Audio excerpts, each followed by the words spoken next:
خبر شامل کرتے ہیں پاکستان آرائی نیوز کے چیئرمین جرمنی میاں نصیر سے۔ ایران کا گوگل سمیت کئی امریکی اسرائیلی کمپنیوں اور بینکوں کو نشانہ بنانے کا اعلان، فہرست جاری۔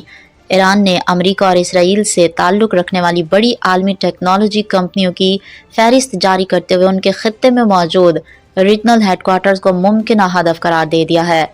تفصیلات کے مطابق ایرانی پاسداران انقلاب نے خبردار کیا ہے کہ خطے میں موجود ایسے اقتصادی مراکز، بینک اور ادارے جو امریکہ یا اسرائیل سے وابستگی رکھتے ہیں، انہیں نشانہ بنایا جا سکتا ہے۔ یہ بیان تہران میں ایک بینک پر مبینہ اسرائیلی حملے کے رد عمل میں سامنے آیا ہے۔